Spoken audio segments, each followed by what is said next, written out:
It's a battle for supremacy, in other words, as the governors of the country. The battle was between UPCO and USNO, headed by Donald and Tun Mustafa, respectively. The friendship of the once blood brothers would be put to the test. So there was some dispute and argument, upquoting that Donald should continue as chief minister. But finally, the matter was resolved. Tunku Abdul Rahman then come out with a formula. Okay, Donald, you become the Minister of Sabah FA. You coordinate all the federal project and everything. So he was quite happy with it. Tunku's decision to appoint Donald as the Minister of Sabah Affairs was seen as a compromise to settle the issue with Tun Mustafa. It was also seen as a way for Tunku to keep a watchful eye on Donald. His directness didn't really sit well with Tunku.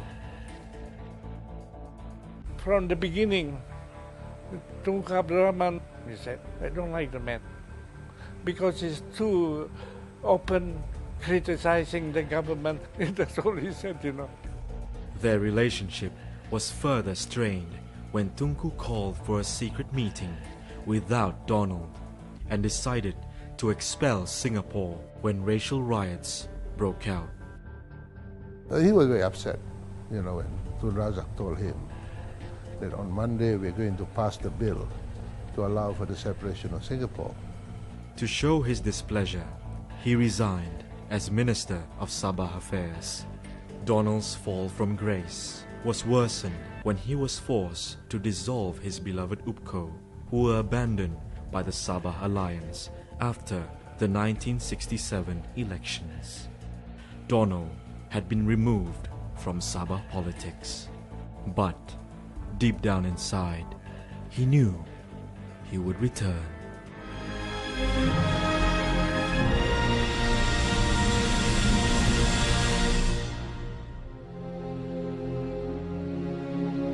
Donald Stevens was going through one of the most difficult times of his life.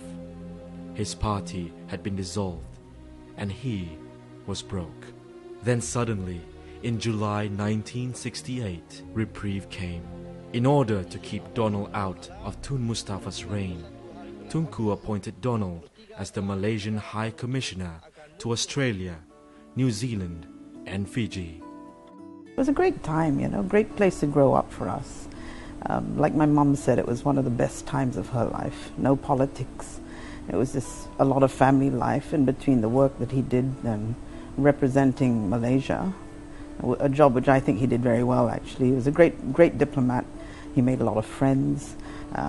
My parents also entertained a lot at that time, so we met a lot of people, made lifelong friends, and it was just a very happy time. I think that was my best time in Australia. No politics, nothing. It was so good, and meeting a lot of people.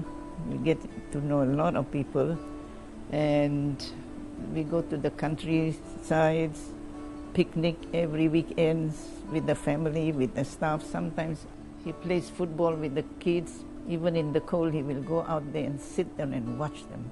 Donald was a hit with the Australians.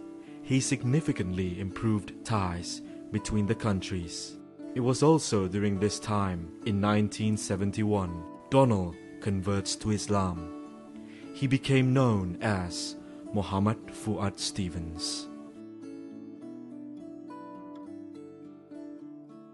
In 1973, Fuad Stevens returns to Sabah.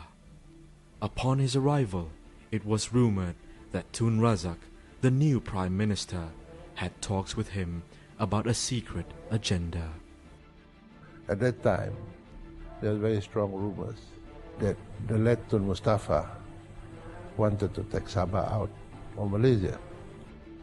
Tun Razak needed to nurture an opposition party to topple Tun Mustafa's USNO in the next state elections. Fuad Stevens was caught in between He knew his country needed him at their most critical hour.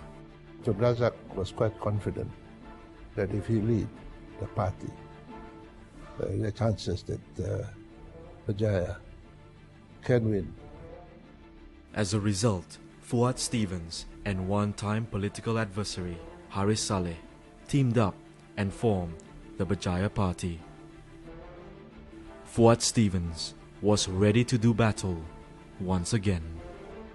People of Sabah are ready for a change.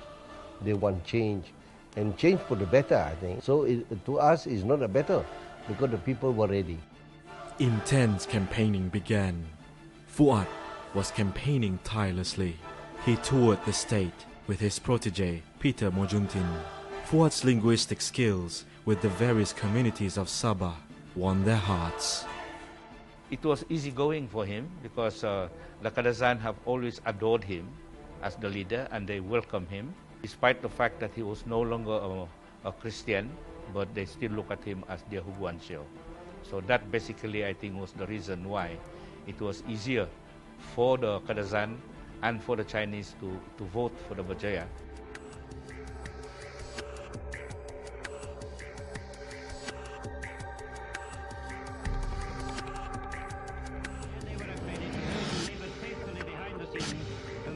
The leaders of both Berjaya and Usno were anxiously awaiting the results. Those who labored faithfully behind the scenes to make it one of the most fully supported elections of all time. When the votes had been counted, it was announced that Berjaya had won 28 seats in the 48-seat Legislative Assembly.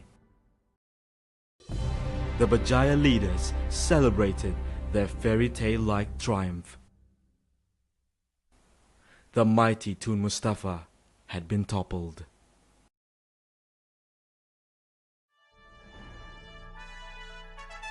Fuad Stevens had returned from the dead. His amazing turnaround is surely one of the greatest political comebacks in the history of Malaysian politics. He was back with the people. He was their leader once again.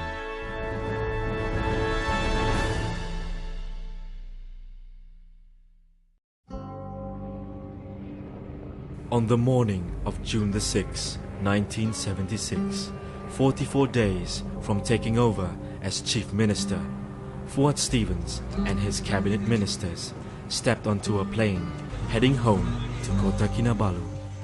They had just concluded crucial talks with Tengku Razali regarding Sabah's oil royalty. Turn left heading 250. The mood was one of joy.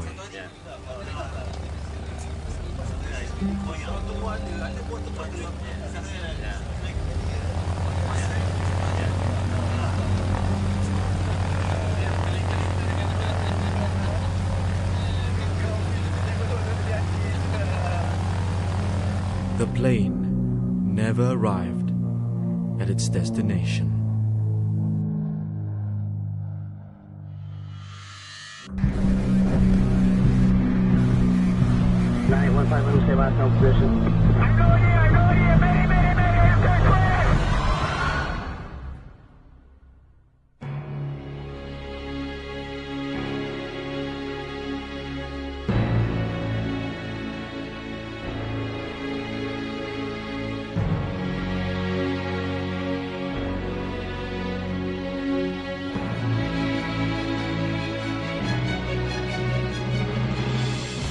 Known as the 666 tragedy, the plane crash shook the state. The tragedy took the lives of Sabah's great men, and with it, the hope for change.